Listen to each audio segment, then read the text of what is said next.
You're listening to the Today in Manufacturing podcast.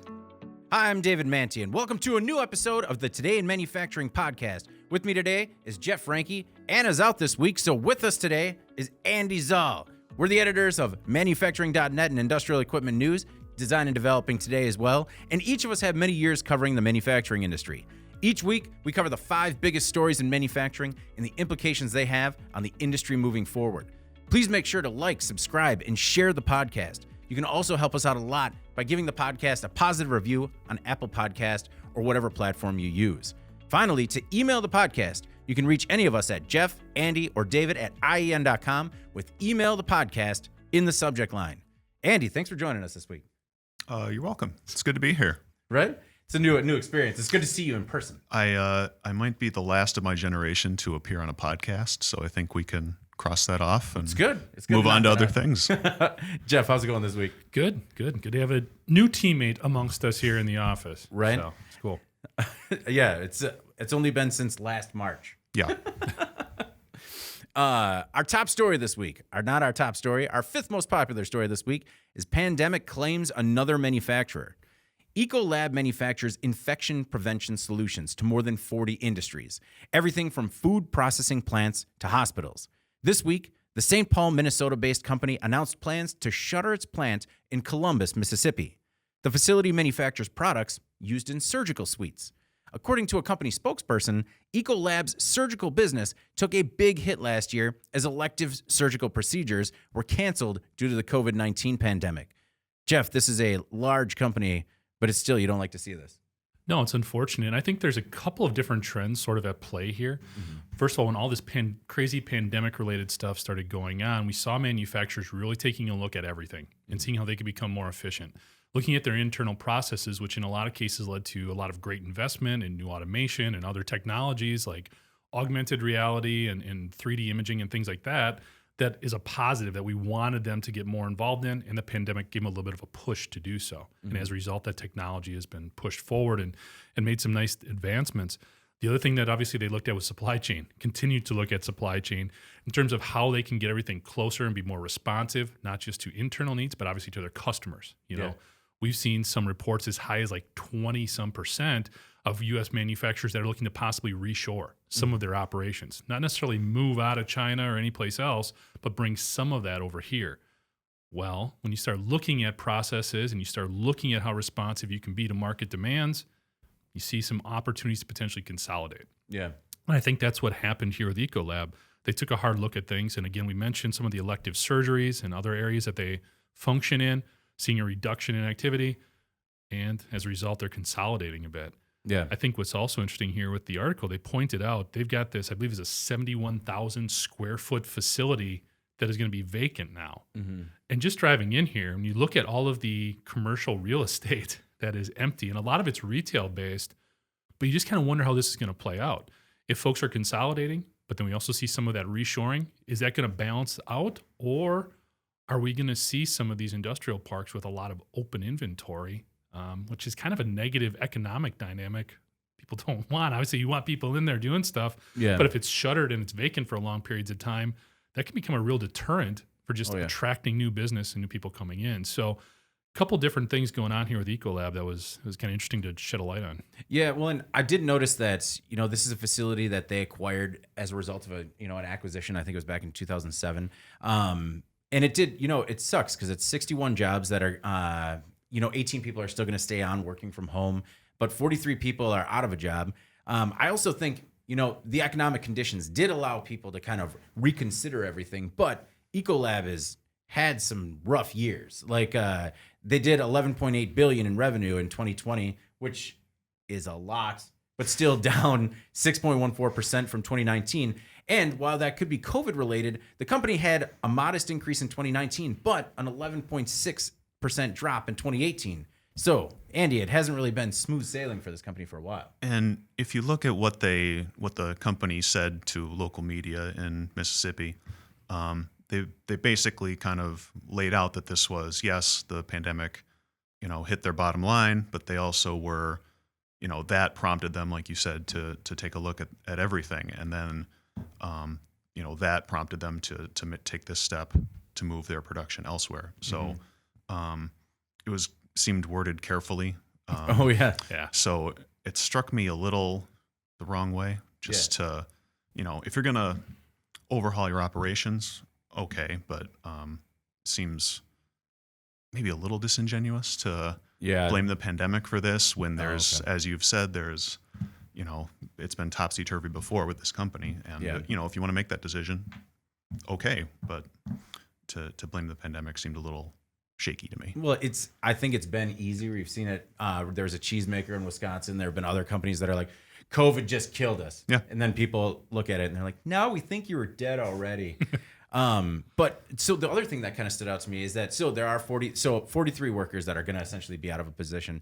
But the standard PR speak, well, they were offered the opportunity to apply for another position within the company. How many times do we hear that, and how many times do you think that actually happens? I think it depends on what your job is, right? And how close that opportunity is. Were these folks again? This is Missouri, I believe. Mississippi. I believe. Mississippi. Yeah. You're So, gonna. yeah. I mean, hey, Depends. opportunity to get out of Mississippi and move to Minneapolis. Not bad. Pretty different. Different place. What's interesting here too, though, is looking at the 2008 recession. There was we worked in a lot of metalworking customers and breeders and stuff like that at that point. And what they did to come out of this, they diversified into medical. So it's kind of interesting to see a medically focused manufacturer see, even in the midst of a pandemic, there wasn't enough medical business for us. Yeah. Because that's usually considered somewhat recession proof. And it was weird because they're like medical and the just least. I mean, we're talking like when you talk about medical device manufacturers and stuff like that, these are literally the curtains that they put up, so that way you can only see your wife's face as she's birthing something, or Something? my beautiful son. No. Interesting terminology. Yes. How much sleep did you get last night, David? Oh, never enough. Never enough. Our fourth most popular story this week: autonomous van rescued after traffic cone-induced meltdown. And really, all of those things happened. A Waymo One driverless van recently panicked when it encountered some traffic cones. The van tried to turn right, and the lane was blocked with construction cones. The vehicle called for help, and roadside assistance pledged to send someone immediately. Before an actual human arrived, the van tried to correct its position, ultimately making it worse and blocking the entire lane of traffic. A construction worker then started moving the cones, and the van tried to move again, sending another distress call. Waymo admitted that the situation was, quote, tricky, but at least the rider got a free ride and a somewhat viral, if not overly monetized and chaptered video out of it. So the technology still has some gaps. And Andy, did you watch the video? I watched it. It's 35 minutes long. Yeah, I tried. So I was expecting, this is a dated reference, but I was kind of expecting the Sideshow Bob stepping on the rakes gag from The Simpsons. Like That's timeless. Yeah. The car, goes up to a traffic cone, says, up, backs up, tries again. Nope. It's mostly just kind of sitting there thinking for a lot of minutes. So skimmed is probably more apt to describe how I looked at the video.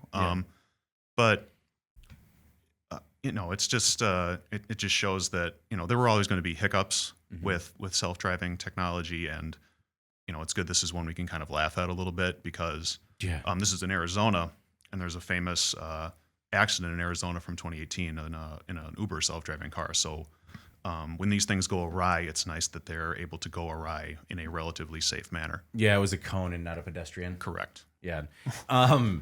Jeff, I will admit I didn't watch the entire thing too because I jumped into that video and I saw 100 different chapters along a 30-minute timeline, and I'm like, that's just a lot of ads.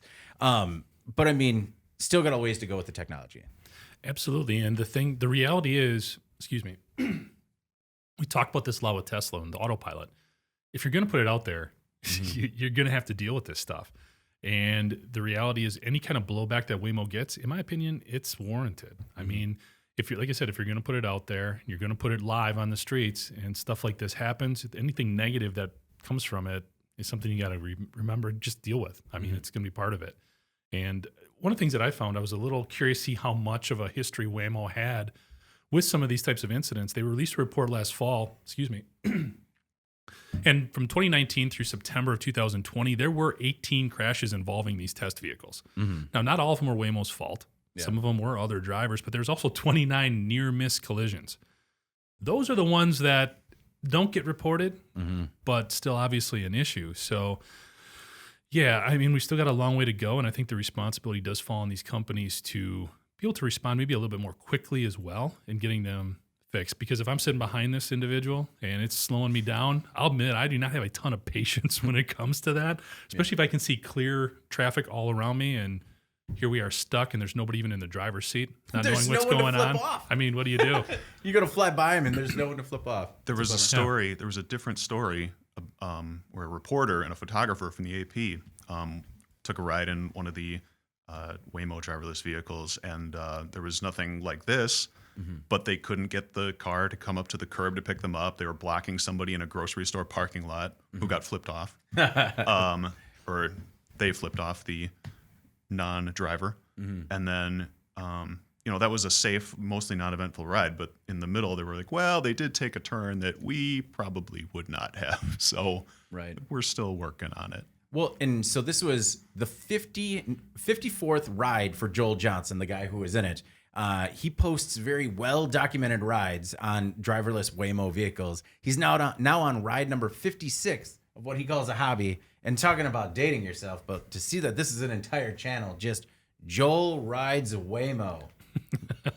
It's that's beyond me. Can you imagine being the construction worker who is standing outside in Phoenix in what I can assume is 8 million degree weather and has to go move in a traffic cone for a robot car carrying a YouTuber? Well, and then as Like, yeah, and then as soon as you move the cone, the car creeps on Yeah, you, yeah. just like, whoa, I'm trying to help you, bud. No, that's who I empathized with here. yes, and Good point. That is well said. I mean, Johnson is not a Waymo employee. He stresses that even though he's putting out a ton of Waymo content. And these rides, so the rides cost about $5, and then they're 80 cents a mile. Yeah, not cheap. No, well, I mean, I don't know. It sounds like if it's getting you from A to B, it's not doing it fast, because there is some documentation as to talking about it won't take specific turns. It's not that it won't always turn into it's not that it won't take left turns, but it won't take high risk turns. Yeah. So it's not going to get you there anytime fast. But for Johnson, this was his most viral video of any, because I think it was Wired that picked it up, right? Beyond the push that it received from manufacturers. Correct. So is this his way of just avoiding those awkward Uber driver conversations? I mean, the man, if we Waymos. could take them out of the equation, once this is solid, I'm never taking an Uber again. I don't know. I enjoy those guys once in a while. Once in a while. Once in a while, yeah. There's a reason, and there's always a story. There's always a story as to how they got there. Straight Shooter on the website said, a lot of effort is going into creating driverless cars. Too bad they don't seem to be putting a fraction of that effort into creating cars people like to drive. Everyone should own one. Is all you think everyone should own a car? I mean, no. I mean, Take if you that, live Straight Shooter. if you live in a Straight. city, Yeah. I haven't missed commuting for this past year. I will say there's a lot of construction going on back here, so I can see the appeal of maybe living in a more urban corridor and taking the subway once in a while. Also, once they figure out the driverless stuff and it's not taking turns too hot or stopping for traffic cones, you don't need to worry about whether you enjoy driving it or not. Right? And Yeah. it's one of the things about Uber is, say they're picking you up a little bit late night. You do kind of sometimes need that driver to call you and ask, wait, where are you exactly? No, I'll be right out. Right out. Hold on one second. No, one more. No. Yeah. All right, our third most popular story this week. Mexico City is sinking.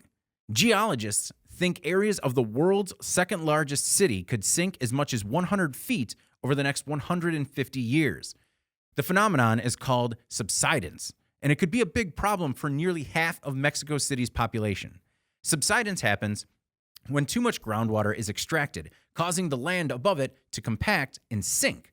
The sinking isn't uniform, which creates a huge issue for roads, bridges, sewer pipes, and other infrastructure. And while it might seem that either injecting water into the foundation or ceasing extraction of it would be a solution, neither are practical options because the clay soil won't take liquid and the population depends on the natural aquifer beneath Mexico City's 573 square miles to survive. Many areas have continued to sink even after water extraction was stopped. Jeff, this seems like an infrastructure problem that's not going away. Yeah, and to Mexico City's defense, they've known about this for a while. Even as like going back into the 1800s, they knew something weird was going on. Yeah. The problem is they continue to expand the city. They continue to build on top of this gradually depressing area. So, and it just continues to be an issue. And the tough thing is you want to kind of go after Mexico City for being reactive about a lot of this stuff, but they really don't have a choice because you can't really tell there's a problem until something shifts so dramatically that it causes a problem. Yeah. And it is starting to. In the U.S., we see this in the San Joaquin Valley out in California. Between, I think it was, 1925 and 1977, they think that area actually sunk like 28 feet. Woo. And I know It was I know already a there's- valley. there's just not a whole lot you can do. And when I'm reading this kind of story, and it's a natural phenomenon, there's not a lot of solution other than, I don't know, depopulating the city, Yeah. which isn't an option. We've got guys like Musk and Bezos. They want to send people to Mars. You know, Musk is drilling, the Boring Company underneath, trying to figure out a way to make tunnels underneath the ground. We've got all this infrastructure stuff. It's not just Mexico City. It's throughout the U.S. That's obviously been a topic of this podcast for the last couple of weeks. I know it's not sexy, and Anna brought that up last week, but man, we have got to do some stuff. I mean, it's around the world. It's not just the U.S. We've got some brilliant engineers out there who are thinking about putting more technology on your smartphone. Hey, let's figure out how we can make sure, water pipelines don't bust because the earth is moving. Or poison you. Something. No, it's we talked about that when we talked about the Mars story, where Mars is a hell of a place to die. Probably just try fixing this place first. To that point though, it's not a natural phenomenon. Like, this is happening because they're tapping the resources out of the land, which is causing it to sink. I mean, people need to drink, but Zaw, and I believe this isn't, it's not unique to Mexico City or California. No, there's something like, I think I read 1.6 billion people affected by this. Indonesia's building a new capital city from scratch because Jakarta is sinking into the ocean, not just from climate change, but from the same issue, the water table, and it's just, inches per year. And it's, again, the sad thing is this is kind of baked in because the population needs water. They're not going anywhere, and you can't inject water back underground. It doesn't work that way. So, and you mentioned these maybe less sexy, less practical, or more practical engineering puzzles that we face around the world. Another one is water technology. I think 3%, someone should fact check this, but I think 3% of the water is fresh water on Earth. There needs to be a better, that's going to be a tricky problem to solve. The water Soon. wars. Yes, that's because hundreds of millions, if not billions, other people affected by water shortages, and that problem's not getting worse either. So that's a problem that also needs solving before maybe we try Mars. Yeah. Well, those are things Bill Gates was working on. He's been in the news lately for some other reasons, but some of the stuff that his foundation was working on, and he was doing almost as side projects in terms of like with the toilet and with other water purification strategies. Yeah.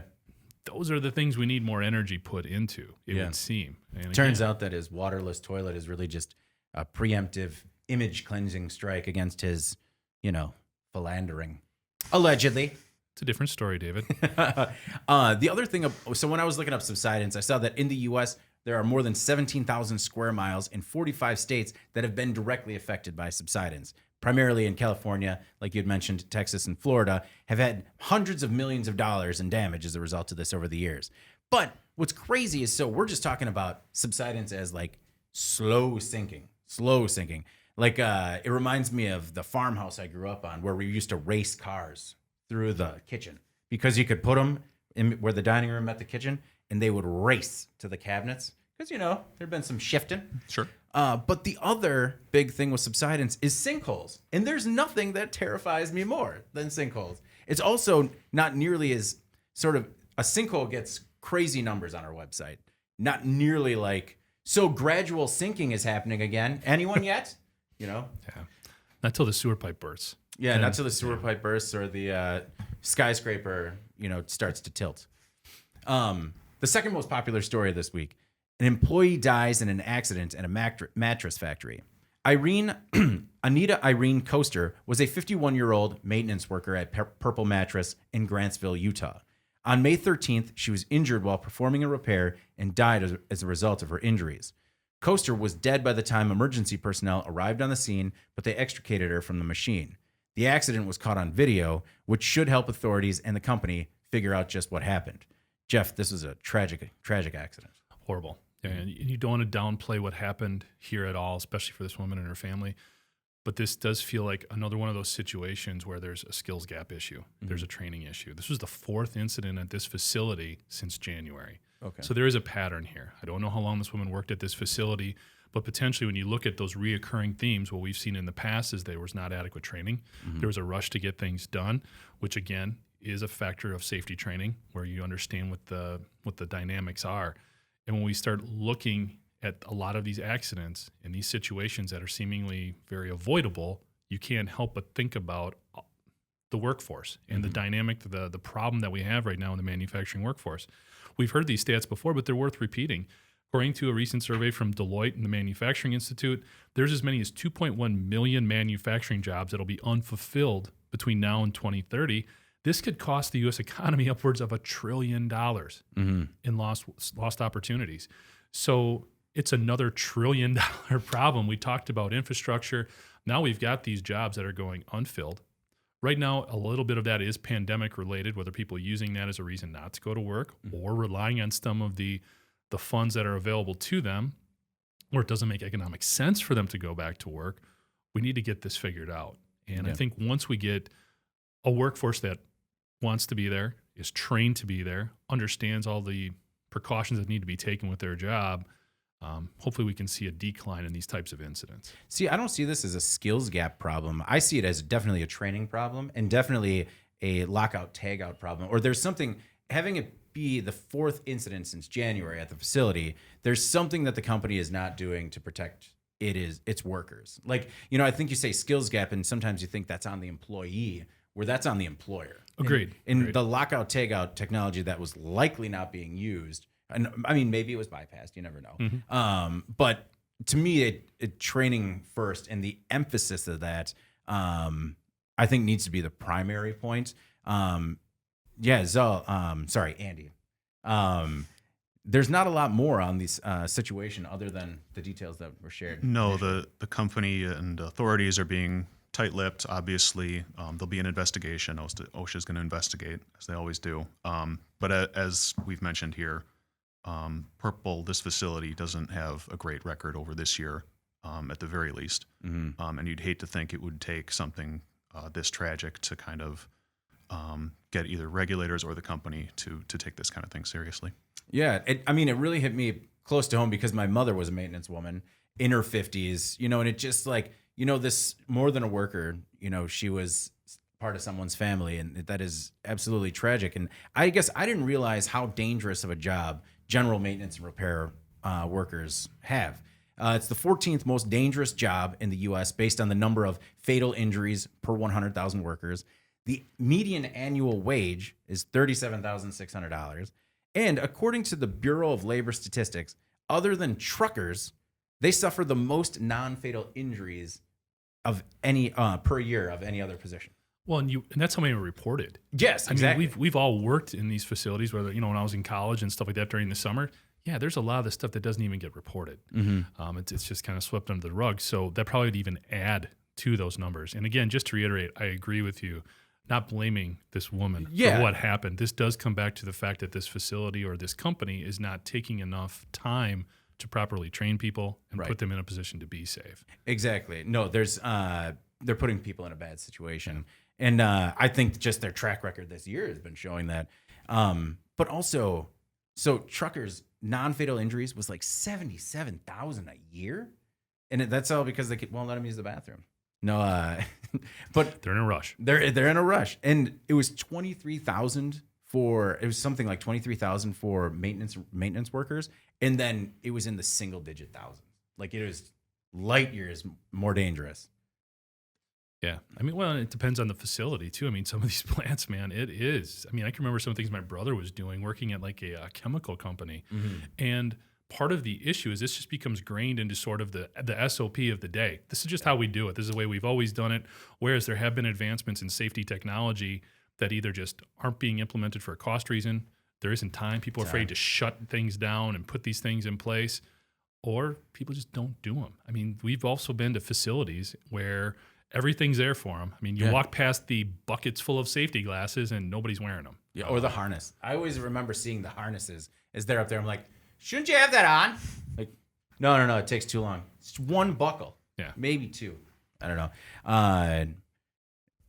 Our most popular story this week, 1,600 layoffs coming to a Jeep plant.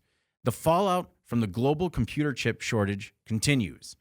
Jeep is one of Stellantis' top-selling brands. Despite their popularity, 1,641 workers making Jeep Cherokees in Belvidere, Illinois, could lose their jobs. Stellantis attributed 11% of losses in Q1 to semiconductor shortages, and the company thinks it could be even worse in Q2. The company is cutting an entire shift at the Belvidere plant in late July, and this could be the start of something awful. The plant has been idled since March, and the car maker hopes the shortages stop by the second half of the year, but a company spokesperson doesn't think that will be enough to save the workers in Belvidere. Andy, I was a little perplexed by this just because Jeep is such an in-demand brand right now. It is. This plant is just south of us here, down 94. It's a huge facility, and they're making these extremely popular models. Everyone is acutely aware, I'm sure, that trucks and SUVs are fueling the car market in this country.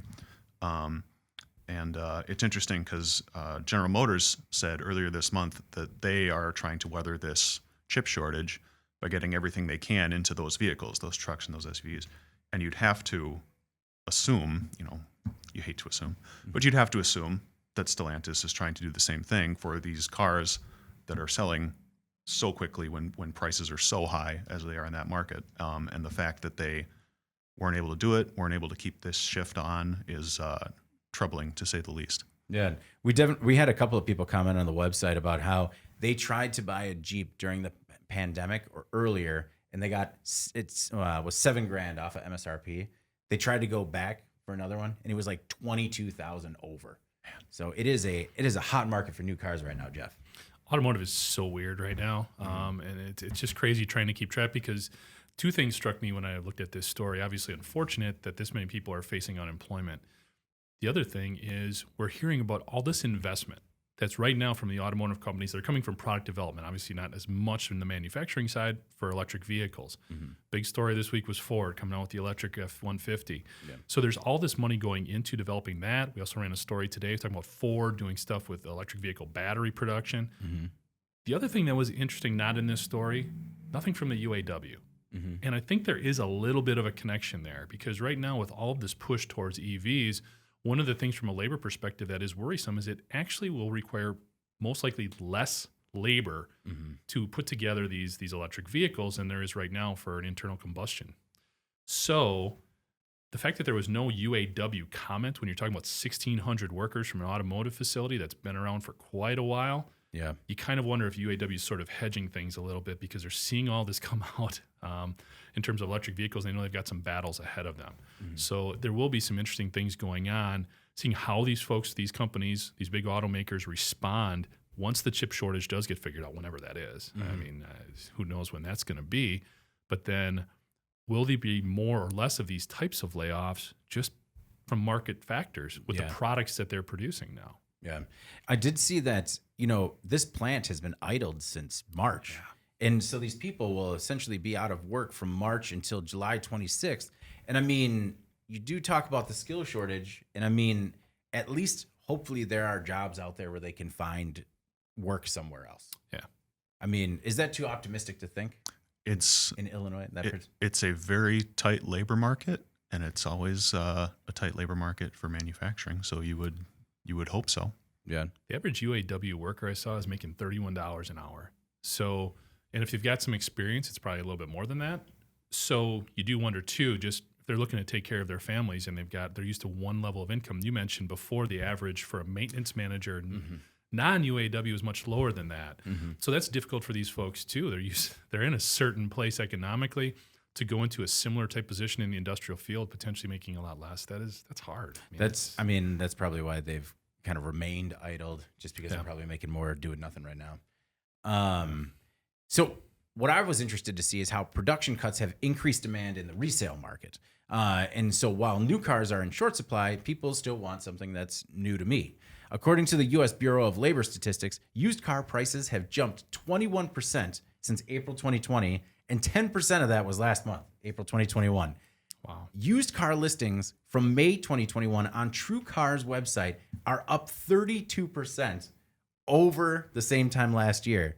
So Consumer Reports says, buy now or wait it out. Andy, I feel like you bought your new car just before the gold rush here. You always hear that as soon as you drive your car off the lot that it loses, whatever percentage of its value. And doesn't seem like that is the case so much anymore. So maybe a prudent investment for once on my end. They, it's been a while since they've come asking for our Toyota Yaris. It's been a long time, but we started getting the postcards again. Did you know? Wow. We will give you, it's still like what they were going to offer us like 10 years ago. 5 years ago, but it's still like, oh man, they have got to be desperate for cars. Yeah. And actually, we had a shop. I know it's anecdotal, but I feel like there are more used car lots popping up right now. We've had 2 go in real close to our house, and it just seemed odd to me. I don't know. Jeff, great time to sell. Sell high and just wait it up. Well, it's weird because I think I must have been just at the start of this. I had a leased vehicle that expired in August of last year. And anytime I'd gone back to the GM dealership and said, hey, I'm looking to buy, I'd have options, just tons of options, new, used, whatever. They came back with like 3 vehicles, so it was even starting then, and it is getting tighter. So the folks that do have inventory, they're doing well right now, and they're probably doing some serious markups as they should. Yeah. If you can do it, go for it. At what point do we start stripping the technology out of the previous model just so we could load it into the new one? How valuable it doesn't is really that work chip? that way anymore. our first car, we could get away with that kind of stuff. No, How we tear it down to that chip, get it out of there. You're going to do New the Jeep. Johnny Cash song, He's smuggling parts out of the GM plant for like 15 years to put together his car. I know that catalytic converters are hot right now, but maybe it's the chips next. You just got to find them and, It's an interesting entrepreneurial opportunity right there. Right? People with the skill set can reach me at david@ien.com. All right, moving on to our next segment. In case you missed it, the stories that could have a big impact on the industry, but weren't so popular with the readers. Andy, what's your in case you missed it this week? I don't know how much of an impact this will have on the industry, but I love this story because who doesn't love a good mystery and government secrets story? I'm into it. So the city of Shenzhen is just north of Hong Kong in China, and it's basically China's San Jose, for lack of a better comparison. It's their tech hub. Mm-hmm. And there's a 70-story skyscraper, and on Tuesday, it just starts swaying.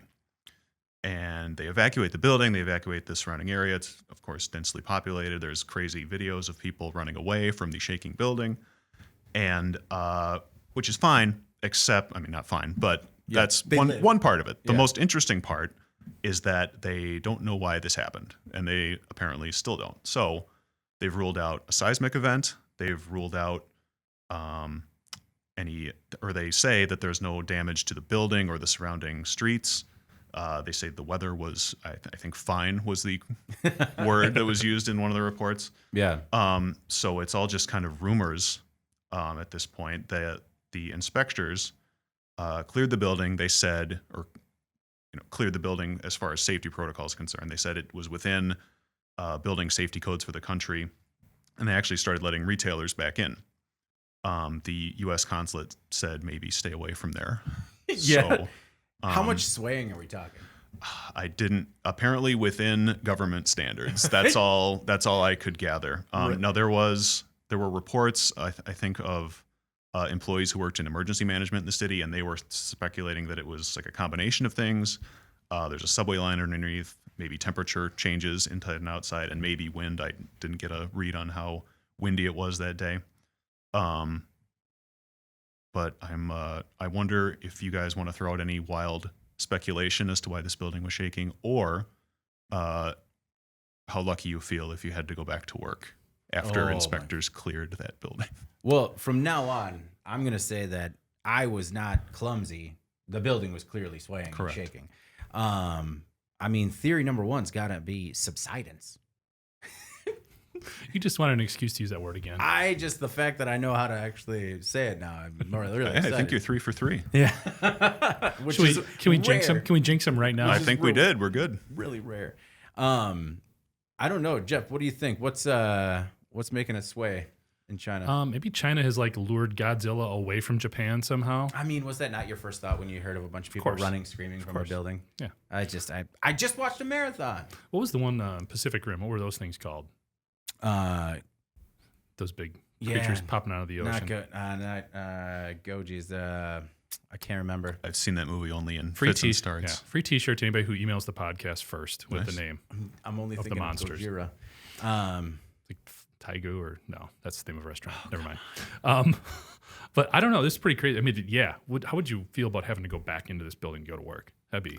This reminds me a little bit Not of enough stuff money. we covered in San Francisco too, with that apartment complex that was like leaning. Yeah, it was leaning, but the same situation where they couldn't get their money back, even though they bought multi-million-dollar high rises because it was within spec of leaning. Yeah. You know, like they couldn't have a marble sit on the ground. Yeah. But they're like, oh no, you don't get your money back The because spec from like 1915 when the rulers were they're pretty straight. yeah, Pretty good. It's San Francisco, right? So you figure the lean standard on a fault line is a little more robust than. I'm not an architect, so don't. I mean, there's all sorts of. write at me about it. There's also, I mean, it's China, so you can float any conspiracy theory out there you There want about is what the that government caveat. is doing, and covering up. So I definitely thought that too. Where it's like, looks good. It's on the ground. It's on the no, ground. the government says it's fine. Yeah. They did say that the public would be informed of the results of the investigation at the appropriate time. So the weather was fine, and you'll be let know why the building is shaking under your feet at the appropriate time. That's good. I mean, hopefully sooner than later. Not You would after they're all trapped underneath it in rubble. It's going into the Indiana Jones warehouse, all the files. Box Yeah. it up. Yeah. I'm so lost on this Pacific Rim thing. I can only get to Jaegers because I know that's what the robot was, and it's right there, and it's really troubling me. Mine, in case you missed it this week, was pretty cool in my perspective. Because it has to do with Nikola Tesla, and anything with him is just I'm really into. Nikola Tesla's valve could actually have applications today. He invented the valvular conduit about 100 years ago, but researchers from New York University's current Institute of Mathematics Sciences found that the valve is not only more functional than they previously realized, but has potential applications today. Now, it's now known as the Tesla valve, and it could harness the vibrations in engines and other machinery to pump and mix fuel, coolants, lubricants, and other gases and liquids. The researchers say Tesla's device is an alternative to the conventional check valve, which wears out over time. The man was incredibly ahead of his time and misunderstood. And Jeff, I just found this cool. It is. And what was really kind of interesting is some of the engineers that they had comment on this were just geeking out too. You could tell they were total like Tesla fanboys, if you will, just being like, man, this guy was incredible. He came up with this. And the applications, in terms of reliability, I mean, when you think about aircraft, when you think about military vehicles, pretty amazing. And the fact that this was, when did he come up with this? 100 years ago. 100 Yeah. years ago. Yeah. Yeah, definitely ahead of his time. It's unfortunate in doing some reading about Tesla that there were not more emotional, mental support opportunities there for him because he was obviously a genius. Just had some issues, shall we say, in terms of getting along with people and communicating a lot of what he had going on. Definitely on the spectrum. Yeah. Definitely. Zoe, the Tesla valve is a series of interconnected teardrop-shaped loops that pass fluid in only one direction with no moving parts. The valve works best when the flow is not steady. When it comes in pulses or oscillations, the device converts it into smooth and direct output flow, mimicking the actions of like an AC to DC converter that transform alternating current to direct current. So basically, he was doing with fluidics what he was doing with electricity. And it was just, I want to be in that room when they actually make the prototype and they're like, oh my God, it's working. This is from the Applied Math Lab at NYU, so a little above my pay grade. But it did make me wonder what other things we may have missed from people who are clearly operating on a different mental plane than even, it's not that they knew more, it's just that they thought about things differently. So it's just it's wild to think what we may have missed even going through their past published patented work like this. Well, that's a really cool point, because we hear that all the time from people in the design engineering community. So many people have built a better mousetrap, but A, can't get out of their own way, or B, just marketing, just disasters. I mean, there's so many things where that is really fascinating. You should probably sell it to somebody because you're not capable of getting this off the ground. Yeah. I mean, Jeff, that's not a new development. No, I mean, we've met these guys. It's unfortunate. They've sent us their stuff. Yeah, I can remember working on the automotive side. This guy came out and he was pitching these wrenches. And when you looked at them, there was nothing special about them, but they just had a better grip. They were fantastic wrenches. But to your point, he was so hung up on the fact that these are the best, that should be enough. And it's not. Mm-hmm. You have to have that push. You have to have that corporate infrastructure, if you will, in terms of sales and marketing, distribution, all of that behind you to really make a lot of this work. And the sad part is some of this stuff, such as this, could just really be socially transformative. I mean, it could just have such an impact, but we do get caught up a little bit. So it's not just the idea, it's also being able to understand everything that needs to go around the idea to bring it forward. What was your In Case You Missed It this week? So I think it's probably safe to say we have an editorial staff of 5. Mm-hmm. I think it's pretty safe to say I am probably the most conservative, Republican-leaning type of the group, without a doubt. Yeah, that's not a reach at all. No. So my story, though, was actually about this first long-haul flight. It's Air France and KLM, and they had 16% of the fuel on this flight, which was going from Paris to Montreal. It was basically composed of what they're calling eco-fuel or a sustainable aviation fuel. It was basically waste cooking oil.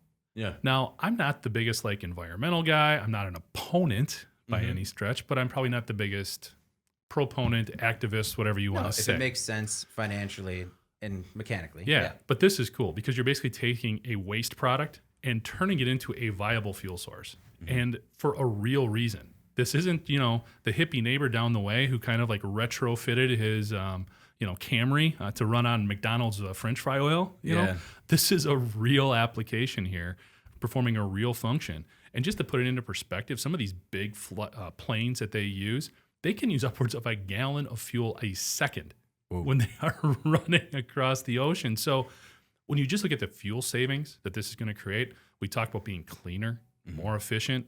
I thought this was just fantastic use of a lot of these technologies we've been talking about for a while, trying to find out, okay, how is this going to make sense? Is this economically viable? Where can we use this? Boom. I thought this was just a really cool story. And if it smells like a fryer, it's in the air.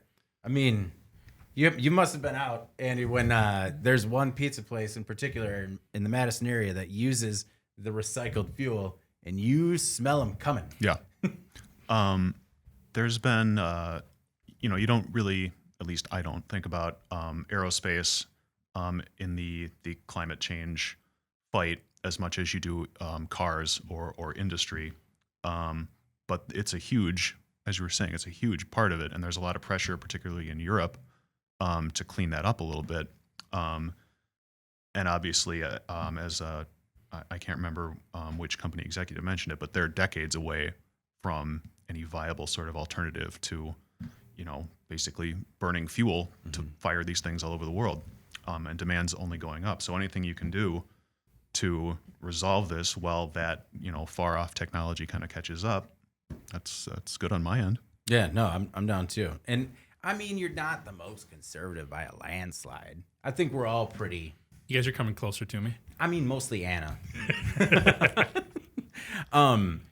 Jeff, what's your final thought this week? It's kaiju. I had to Google it. Kaiju? Yeah. Okay. We'll still do the T-shirt if anybody. I should have known that. I know that word. Yeah.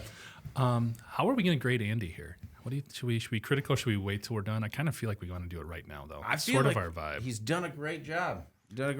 When I got up this morning, my only thought, as every day, was don't get fired. So if I said anything to get fired, just cut that in post.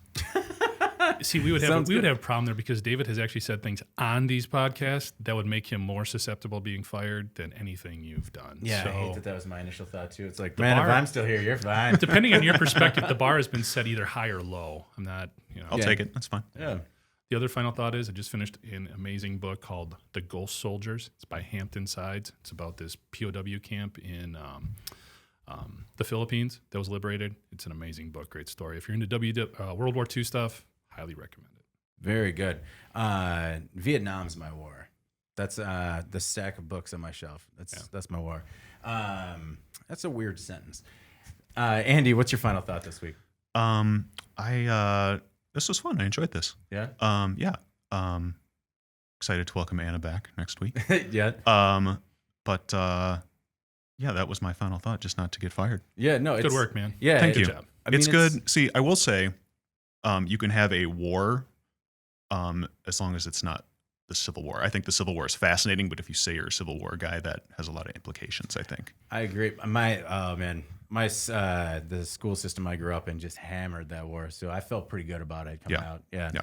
Actually, I just got a book from my grandfather on Iwo Jima, and as we were looking through stuff as to keep or not, I'm like, since I only know this one by name, maybe we'll keep this one, just so we can go through it a little bit more.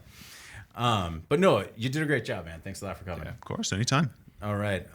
Finally, please make sure to like, subscribe, and share the podcast. And to email the podcast, you can reach any of us at Jeff, Andy, or David at IEN.com with email the podcast in the subject line.